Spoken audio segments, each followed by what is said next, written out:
우리 주 예수 그리스도를 변함없이 사랑하는 모든 분들에게 하나님의 은혜와 평강이 함께 하시기를 빕니다. 우리 좌우에 계신 분들과 가볍게 이렇게 목례하실까요? 반갑습니다. 이렇게 인사하겠습니다. 네.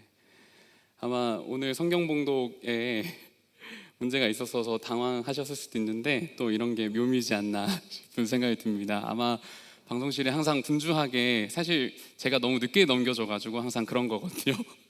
그래서 제 탓이라는 점을 꼭 알아주시고 우리 수고하는 방송팀을 위해서 박수 한 번만 보내드리도록 하겠습니다. 이제 밖을 좀 돌아다녀 보니까요, 완연한 가을이 왔다라는 좀 사실이 느껴지는 것 같습니다. 어제는 비가 좀 잠시 왔지만 한 2주 정도는 굉장히 화창한 날씨가 연속되었던 것 같아요. 날씨가 화창하니까 우리의 마음이 많이 설레는 그런 계절이 아닌가 싶습니다. 그런데 우리가 이러한 가을의 정취를 만끽하기도 전에 우리의 마음이 몹시 무거운 이유는 오늘날 지구촌 곳곳에서 일어나는 다양한 소식들 때문이지 않을까, 그런 생각이 듭니다.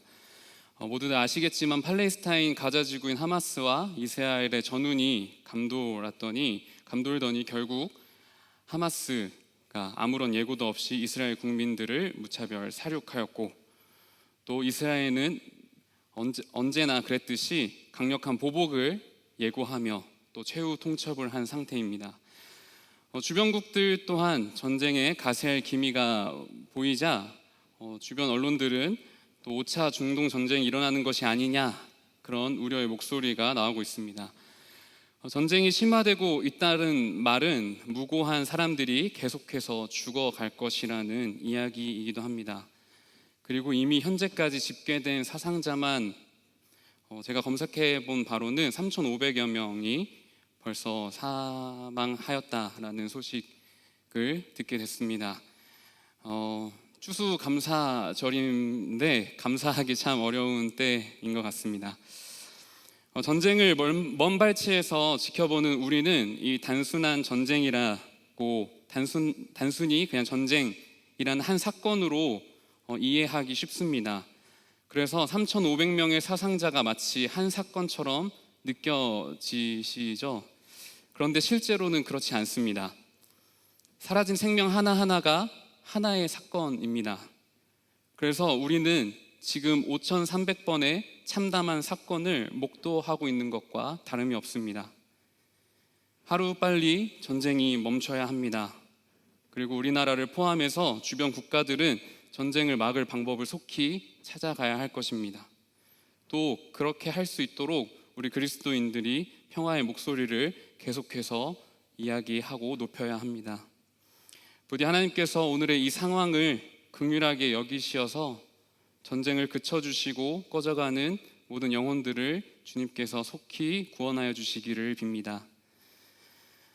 이번 전쟁은 팔레스타인 하마스와 이스라엘의 충돌이지만 아시다시피 그 전부터 팔레스타인과 이스라엘의 갈등 관계는 매우 복잡한 상황이었습니다. 그리고 그 갈등의 핵심 요인 중 하나는 바로 종교라는 이유가 크게 작용하고 있습니다. 비단 팔레스타인과 이스라엘뿐만 아니라 세계사를 스치듯 살펴보더라도 종교적 신념을 수호하기 위해 사람들은 전쟁을 불사하지 않는다는 사실을 우리는 너무나도 잘 알고 있습니다. 그래서인지 서울대 종교학 명예교수인 정진호 교수님은 종교는 평화를 위해 기여한 적이 없다라고 이야기할 정도입니다. 이러한 평가에 기독교 또한 자유로울 수 없는 것이 사실입니다. 그렇다면 수많은 종교의 가르침이 그렇게 사랑과 평화를 말하고 있음에도 종교적 신념이 강한 사람들에게는 왜 그러한 폭력성이 나타나는지 우리는 의문을 품어야 합니다. 만약 종교적 가르침에 문제가 있는 것이 아니라면 그 문제는 종교의 가르침을 받아들이는 사람에게 문제가 있다는 의미일 것입니다. 물론 종교적 가르침에 전혀 오류가 없다, 문제가 없다라는 이야기는 아닙니다. 물론 문제가 있습니다. 그러나 결과론적으로 생각을 해보면 그것을 가르치는 사람과 또 받아들이는 사람의 몫이 매우 중요하다라고 우리는 생각해 볼 수 있습니다. 오늘 그리스도교 신앙을 가지고 살아가는 우리 또한 같은 처지에 놓여 있습니다. 기독교의 가르침에 문제가 있는 것이 아니라면 또 행여 기독교 가르침에 문제가 있다고 하더라도 우리는 성서를 해석하는 저와 같은 사람 혹은 그 이야기를 받아들이는 우리 사람들의 책임이 매우 크다라고 이야기할 수 있습니다. 이러한 상황은 10월 한 달 동안 우리가 살펴보고 있는 갈라디아에서도 문제가 되었던 것으로 보입니다. 갈라디아서는 바울이 갈라디아 교인들에게 보내는 편지로 율법과 믿음 두 단어들에 대한 이야기가 줄곧 내용을 이루고 있습니다. 그리고 그 내용을 간단하게 좀 요약을 해보면요, 처음 복음을 받아들인 갈라디아 교인들이 다시 율법주의로 회귀하려고 하자 예수 그리스도를 믿는 믿음으로 돌아오라고 강하게 권면하는 바울의 편지입니다. 갈라디아서를 읽어보면 바울이 갈라디아 그 교인들 또 주민들에게 굉장히 실망한 느낌을 우리 찾아볼 수 있습니다. 그도 그럴 것이 바울에게 갈라디아 지역은 아름다운 기억들로 또 좋은 추억들로 가득했기 때문입니다. 오늘 사도행전에서는 좀 나오지만 오늘 갈라디아에서는 나오지 않아요, 그 배경이. 그래서 간단하게 좀 설명을 드리면 사도 바울은 첫 번째 그 선교 여행을 통해 갈라디아 지역을 처음 방문합니다. 당시 바울의 상태는 심신이 매우 지친 상태였어요. 왜냐하면 그 갈라디아를 당도하기 전에 같이 동행했던 그 동역자 마가가 질병으로 예루살렘으로 돌아갔고 또 바울 또한 자신의 건강에 여의치 못했던 것 같습니다. 그렇게 매우 험난한 여정 끝에 도착한 갈라디아 지역 처음 방문하다 보니까 아마 바울은 낯선 곳을 새롭게 적응해야 하는 어떤 중압감까지 겹쳤을 것입니다. 그런데 갈라디아 주민들은 그런 바울을 굉장히 사랑으로 환대해 주었고 바울은 그때의 상황을 회고하면서 이렇게 이야기를 합니다. 우리 갈라디아서 4장 13절 하반절에서 14절 상반절까지 세 번역으로 한번 읽어볼 텐데요, 제가 첫 번째 줄 그리고 여러분들이 두 번째 줄 읽어주시면 되겠습니다. 내가 여러분에게 처음으로 복음을 전하게 된 것은 내 육체가 병든 것이 그 계기가 되었습니다.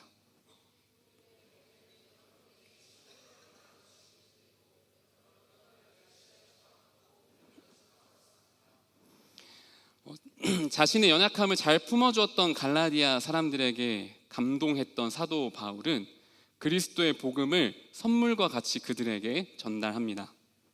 그리고 갈라디아 사람들은 그 복음을 굉장히 잘 받아들입니다. 서로 사랑으로 호응을 한 것이죠. 그런데 여기서 좀 눈여겨보시면 바울은 자신의 연약함이 계기가 되어서 갈라디아 교인들이 복음을 받아들였다라고 말하고 있습니다. 이 장면을 좀 자칫 이렇게 오해하면 마치 갈라디아 사람들이 복음을 받은 이유가 또 받아들일 수 있던 이유가 바울 자신의 덕인 것 마냥 또 생색내기 위한 건가라고 들릴 수도 있겠지만 사실은 그렇지 않습니다. 바울은 갈라디아 교인들의 따뜻한 사랑의 마음이 예수 그리스도의 복음의 정신과 공명하여서 그들의 마음속 울림이 되었고 그 덕에 복음을 받아들일 수 있었던 것이라 그렇게 설명하고 있는 겁니다. 그래서 그때의 기억을 가지고 있는 바울은 갈라디아 교인들에게 이렇게 이야기를 하는데요, 15절 말씀 제가 읽어보도록 하겠습니다. 그런데 여러분의 그 감격이 지금 어디에 있습니까? 나는 여러분에게 증언합니다. 여러분은 할 수만 있다면 여러분의 눈이라도 빼어서 내게 주었을 것입니다. 바울은 그때 당시 우리가 함께 누렸던 감격이 다 어디로 갔느냐 이렇게 묻고 있습니다. 서로의 아픔과 상처에 깊이 공감하고 자신의 것을 떼어주는 것을 망설이지 않았던 그 사랑의 마음, 또 그 복음의 정신은 이제 다 어디로 사라졌느냐라고 묻는 것이죠. 갈라디아 교인들에게 이러한 마음이 사라진 이유는 굉장히 간단했습니다. 왜냐하면 그들에게 율법이라는 강력한 종교의 가르침이 생겨났기 때문입니다. 오늘 본문에는 등장하지 않지만 바울이 갈라디아에서 복음을 전하고 그 지역을 떠나자 새로운 사건이 일어납니다. 갈라디아 지역에 유대주의자들이 나타나서요, 갈라디아 교인들에게 율법을 가르치기 시작한 거예요. 더불어 믿음으로 구원을 얻는다는 바울의 이야기가 잘못되었다, 그런 날선 비판과 함께 결국 믿음의 증거도 율법 준수가 아니겠느냐, 이렇게 이야기를 한 것이죠. 유대주의자들의 이러한 가르침을 듣고 갈라디아 교인들은 하나둘 율법주의로 회귀하기 시작했습니다. 심지어 바울과 사랑의 교제를 나눴음에도 그를 등지기 시작했고, 또 몇몇은 그를 원수라고 얘기하기까지도 합니다. 여러분, 강력한 율법의 가르침은 이렇게 사람을 가릅니다. 또 구분하려고 듭니다. 그럴 수밖에 없는 것이 율법은 지키기 위해 존재하기 때문입니다. 특정 명제를 지켜야만 자신들의 믿음을 신에게 증명할 수 있다는 것입니다. 따라서 이러한 율법의 순수성에 빠져들면 빠져들수록 강력한 경계선이 생깁니다. 신자와 비신자, 유대인과 이방인, 남자와 여자, 비장애인과 장애인과 같이 자신들이 얼마나 순수한 존재인지 그것을 구분하기 위해 자신과 다른 사람들 간의 짙은 경계선을 만들게 되는 것입니다. 그래서 바울은 갈라디아 사람들에게 이렇게 편지합니다. 메시지 성경으로 한번 이 부분을 읽어보도록 하겠습니다. 저 이단 교사들이 여러분에게 장광설을 늘어놓으면서 아첨을 떨고 있지만 그들은 더러운 동기에서 그렇게 하는 것입니다. 그들은 하나님께서 은혜로 열어놓으신 자유의 세계를 보지 못하도록 여러분의 눈을 가려서 자신들을 중요 인물로 돋보이게 하고 여러분으로 하여금 자신들에게서 승인과 지도를 구하게 하려는 것입니다. 바울은 율법으로 다른 이들을 재단하려는 유대주의자들을 강하게 비판합니다. 율법을 통해 다른 사람들과 경계선을 만들고 자신들만의 종교적 카르텔을 형성하는 것에 바울은 용납할 수 없었습니다. 그렇다면 바울이 강조하는 믿음은 무엇을 만들게 하는 걸까요? 오늘 설교에서 제가 그리스도의 복음 그리고 믿음이라는 용어를 사실은 좀 차이가 있지만 같은 선상에서 좀 계속 혼용하여 사용하고 있습니다. 그래서 이 부분을 잠깐 한번 짚고 넘어가면 좋겠다라는 생각이 드는데요. 여러분, 혹시 믿음으로 의롭게 된다라는 말 많이 들어보셨나요? 네, 다들 끄덕끄덕 네, 대답해 주셔서 감사합니다. 네. 여러분, 믿음으로 의롭게 됨을 믿으십니까? 뭔가 말이 좀 이상한데요. 네, 믿음으로 의롭게 됨을 모두가 교회에서 배우셨죠. 그렇다면 그런 생각 해보셨습니까? 바울은 왜 그런 말을 했을까요? 바울은 어떤 질문을 받았기에 그런 이야기를 한 걸까요?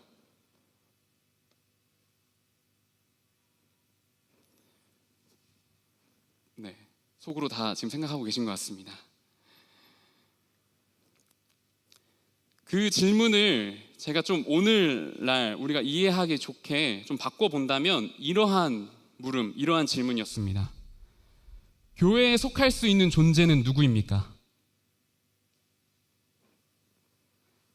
그 질문의 율법은요, 유대인들만, 남성들만, 비장애인들만 교회에 속할 수 있는 존재입니다 라고 이야기합니다. 그러나 그 질문에 바울은 이렇게 답을 한 것입니다. 그리스도를 사랑하는 사람이라면 누구나, 그리스도를 사랑하는 사람이라면 누구나 교회 안에 들어올 수 있습니다. 그리고 이러한 사실이야말로 바로 그리스도의 복음이라 부를 수 있습니다. 신학자 마커스 보그라는 사람이 있습니다. 그 사람은 17세기 이전까지 이 믿는다는 말과 사랑한다는 말이 같은 의미로 사용되었다 이야기합니다. 하나님을 믿는다와 예수님을 믿는다는 말을 하나님을 사랑한다, 예수님을 사랑한다는 의미로 사용했다는 이야기입니다. 따라서 본래 하나님을 믿는다라는 말의 의미는 그에 대한 진술을 진실로 받아들일 수 있냐 없냐를 논하는 것이 아니라 하나님을 사랑하는, 또 하나님을 사랑한다는 그 고백이라는 겁니다. 예수를 믿는다는 말 또한 예수의 뜻을 사랑한다는 고백인 것이죠. 이러한 맥락에서 바울이 고백한 믿음은 결국 예수 그리스도의 뜻을 사랑하는 모두가 하나님의 자녀라는 고백이기도 합니다. 그렇다면 여러분, 예수의 뜻은 무엇입니까?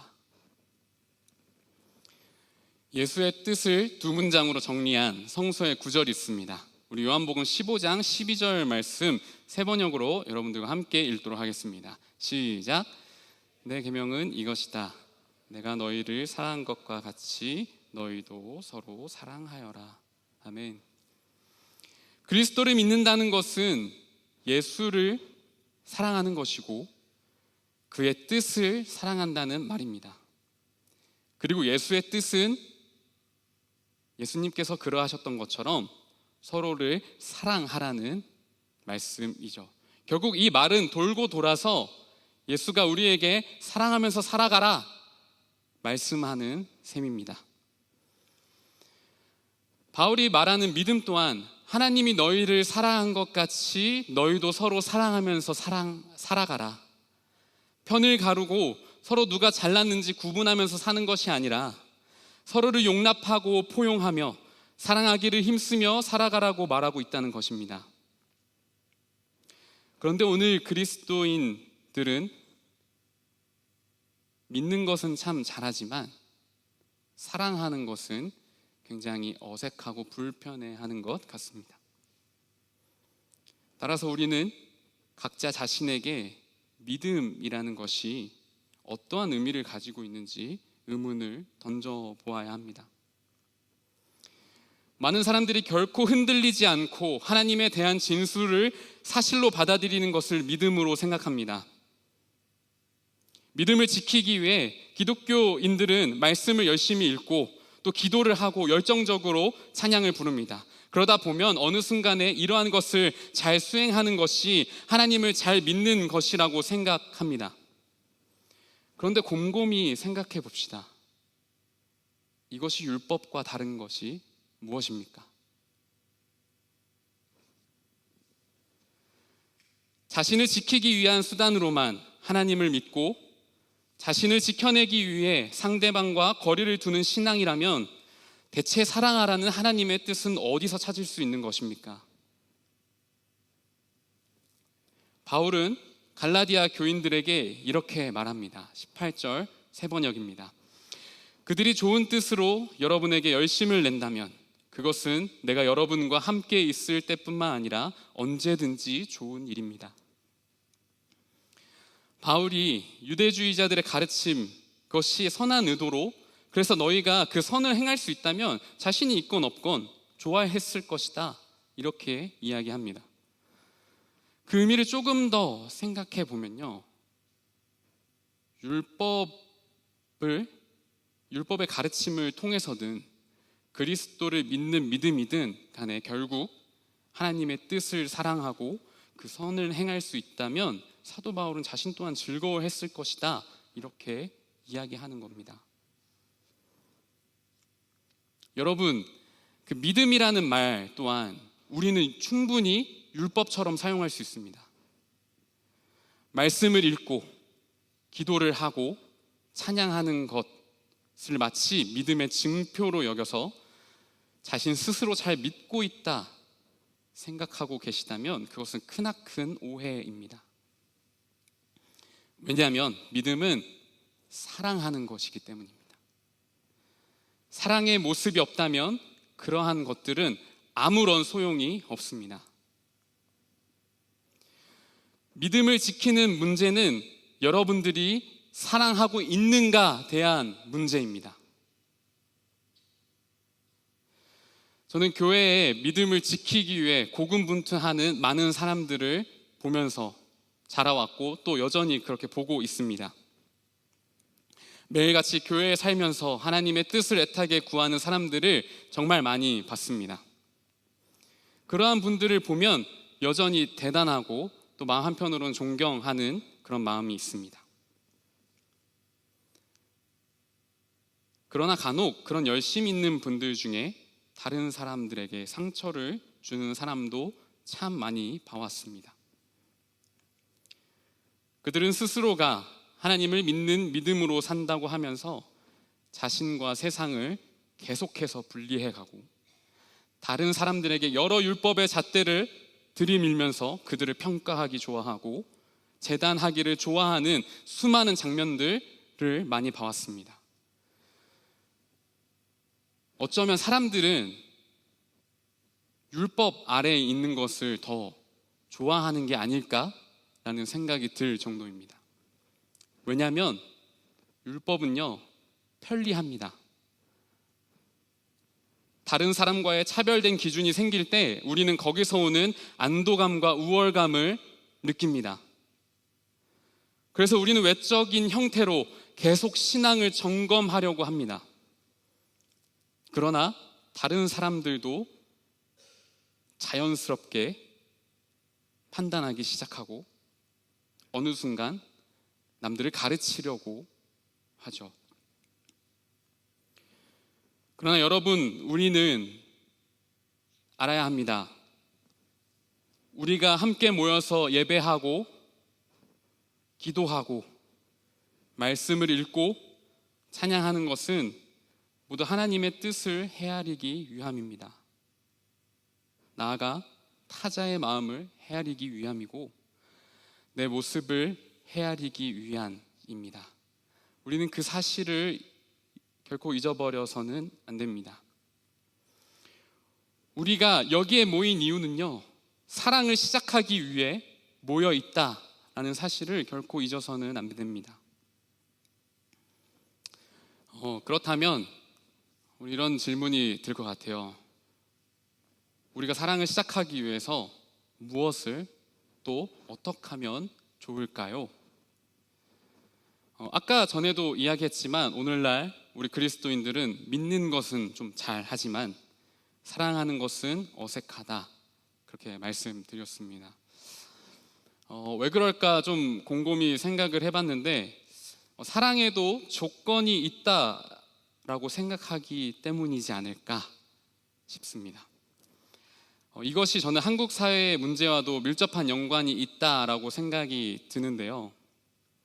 그 이유는 우리가 어릴 때부터 좀 경쟁에 익숙해져 있었고 또 경쟁에서 살아남기 위해서 우리는 치열하게 자신의 특별함을 부각시켜야만 했기 때문이지 않을까.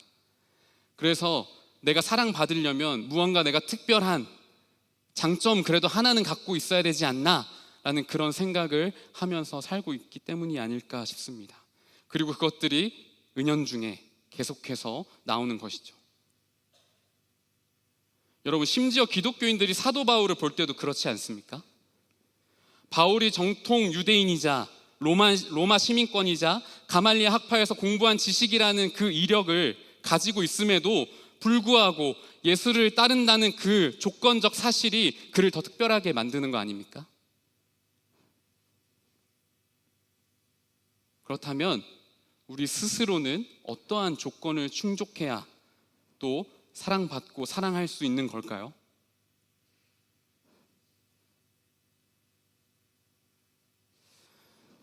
제가 최근에 어떤 청년과 이런 이야기를 나눈 시간이 있었습니다. 제가 그 예화로 쓴다는 말은 못했지만 네, 양해 부탁드리겠습니다. 네, 여러 가지 그 청년과 이야기를 나누다가 그 청년이 제게 이런 이야기를 했어요. 전도사님, 저는 교회 사람들이 한 명 한 명 멋있고 특별한 사람으로 보여요. 그런데 저는 아직 특별한 것이 없다는 생각이 들어서 내 스스로도 그러한 사람이 되고 싶습니다. 그래서 저는 그 이야기에 이렇게 대답을 했던 것 같습니다. 좀 더 미화해서 제가 썼을 수도 있는데 이렇게 얘기한 것 같아요. 저는 누군가를 그 자체로 특별하고 아름답게 볼 수 있는 눈이 있다는 사실이 정말 특별하다고 생각해요. 내 스스로가 특별해지기 위해서 다른 사람들에게 나를 맞추려고 노력해야 한다면 끝없이 괴로울 것 같습니다. 하지만 단 한 사람이라도 나를 특별하게 바라봐 준다면 저는 그걸로 충분히 행복할 수 있다고 생각합니다. 오늘 본문의 바울 또한 자신을 돌아선 갈라디아 교인들을 포기하지 않았습니다. 그들의 변심의 마음은 아프지만 계속해서 진실하게 그들을 대합니다. 그리고 그들이 그리스도의 형상을 이룰 수 있도록 고민합니다. 19절에서 20절 말씀을 제가 읽도록 하겠습니다. 나의 자녀 여러분, 나는 여러분 속에 그리스도의 형상이 이루어지기까지 다시 해산의 고통을 겪습니다. 이제라도 내가 여러분을 만나 어조를 부드럽게 바꾸어서 말할 수 있었으면 좋겠습니다. 이처럼 바울의 눈에는 아직도 갈라디아 교인들이 특별하기만 합니다. 여러분, 그리스도의 사랑이 바로 이와 같은 것 아니겠습니까? 그리스도의 눈에는 우리 모든 한 명 한 명이 특별하고 사랑스러운 존재였습니다. 그는 만나는 사람들마다 어떤 외부적 조건으로 그들을 가늠하지 않았습니다. 또 그것이 설령 종교적 이유를 어기더라도 예수는 그들을 특별하고 사랑스럽게 대했습니다.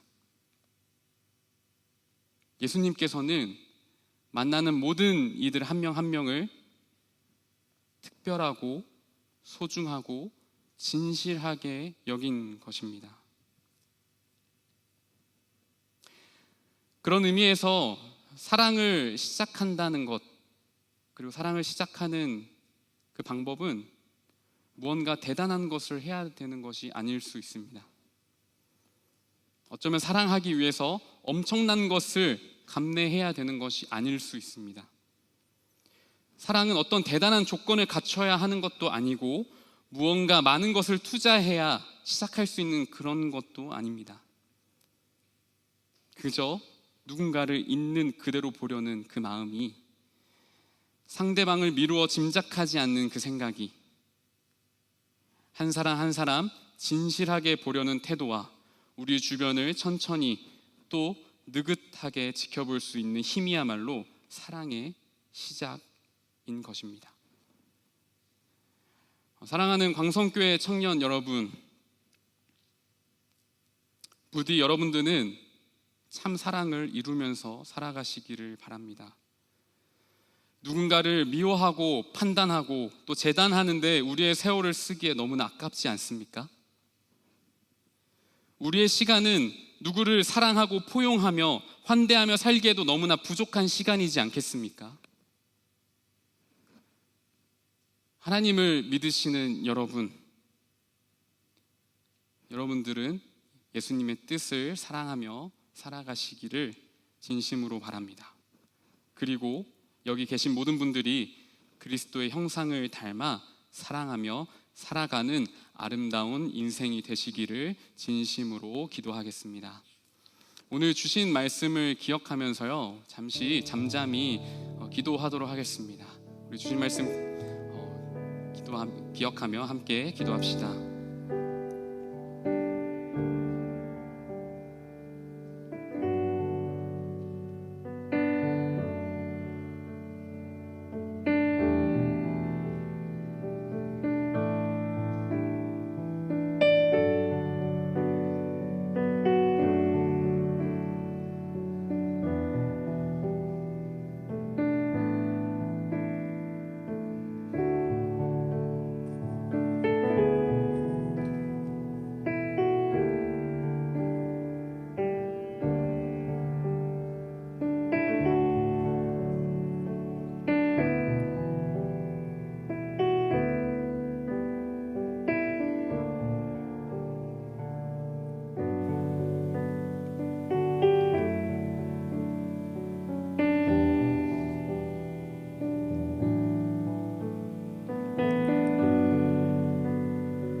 말씀과 연결되는 좀 찬양을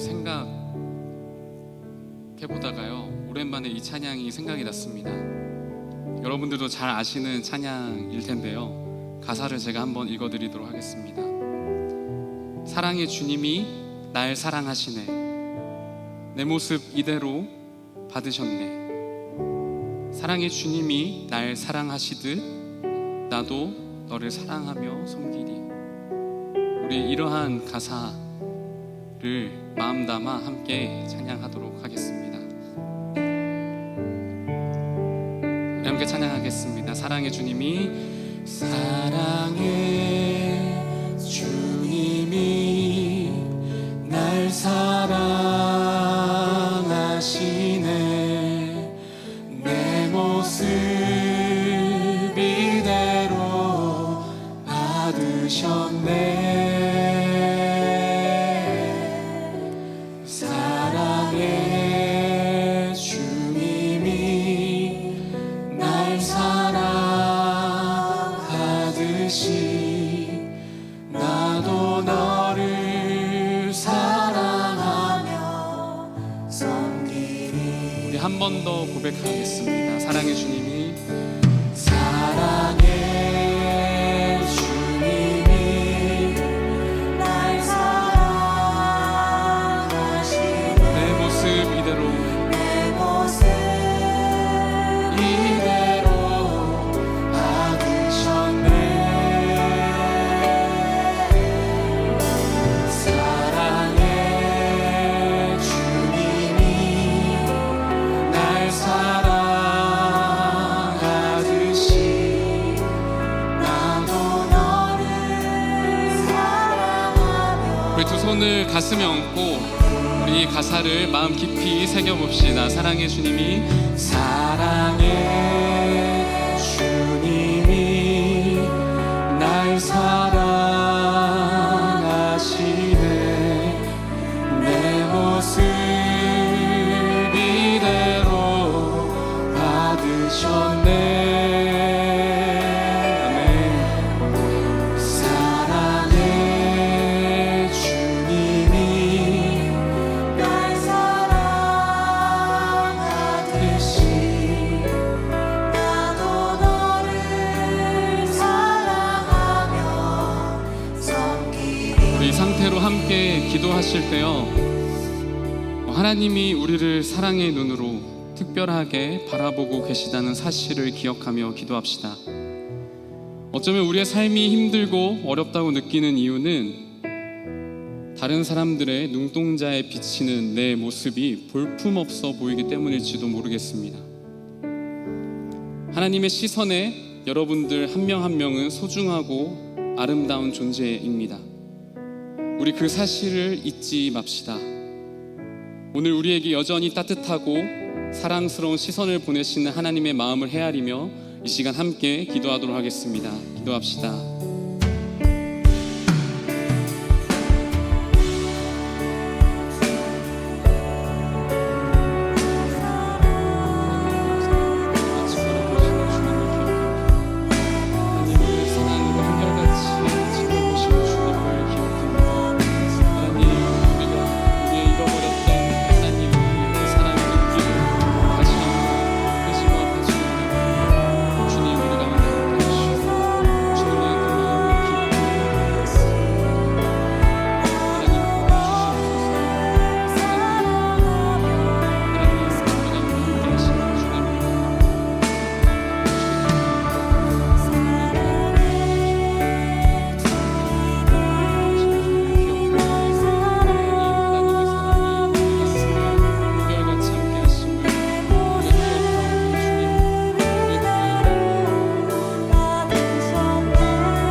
서로를 위해 이 찬양을 함께 불러보도록 하겠습니다.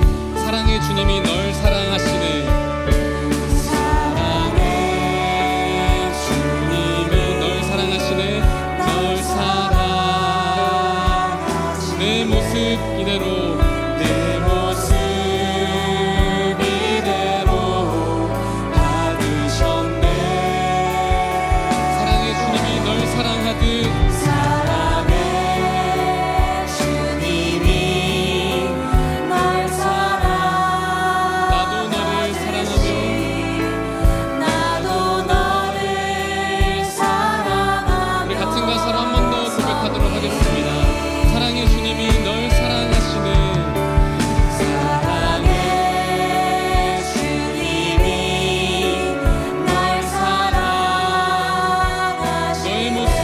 이대로 내 모습 이대로 받으셨네.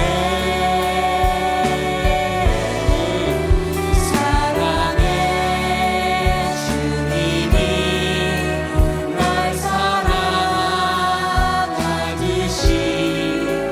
나도 너를 사랑하며 섬기리. 하나님께서 우리에게 사랑의 눈길을 주는 것만으로도요, 우리는 새로운 삶의 동력과 힘을 얻을 수 있습니다. 그렇다면 우리 또한 서로를 그렇게 바라볼 수 있다면 서로가 서로에게 얼마나 큰 힘이 되고 아름다운 삶이 되겠습니까? 따라서 우리 이렇게 기도합시다. 하나님, 나는 누군가를 특별하게 볼 수 있는 눈과 귀와 마음과 생각을 품고 싶습니다. 우리에게 그러한 힘을 주셔서 사랑하며 살게 하여 주십시오. 이러한 기도 제목 담아서 함께 기도하도록 하겠습니다. 기도합시다. 하나님 아버지, 우리 가운데 함께 하시는 주님,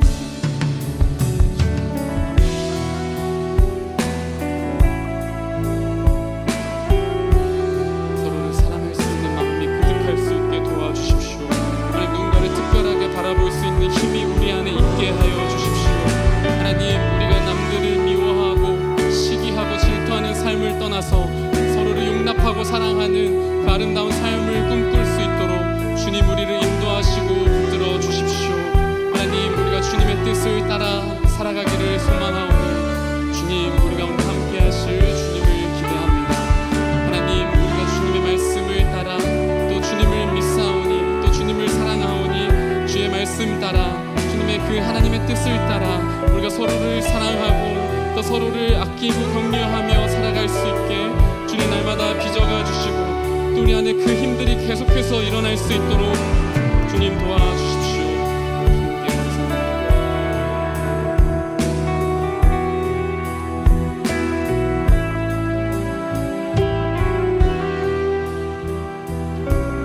감사드리며 예수님의 이름으로 기도합니다. 네. 마지막 기도는 윌리엄 템플 주교의 기도문으로 대신 기도하도록 하겠습니다.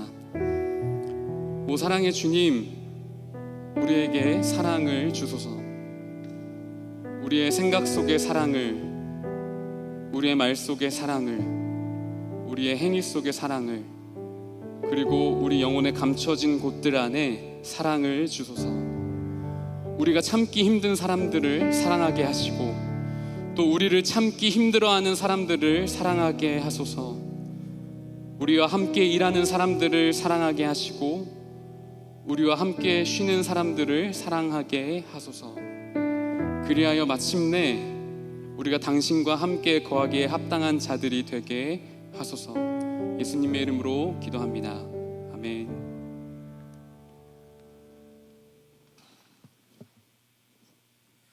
지금 우리 주 예수 그리스도의 크신 은혜와 하나님의 사랑하심과 성령의 교통하심이 하나님을 사랑하고 서로를 사랑하고 이웃을 사랑하며 그리스도의 뜻대로 살아가길 원하는 거룩한 빛 광성교회 청년들 위해 이곳에 있는 모든 영혼들 위해 지금으로부터 영원까지 함께 하시길 간절히 축원하옵나이다.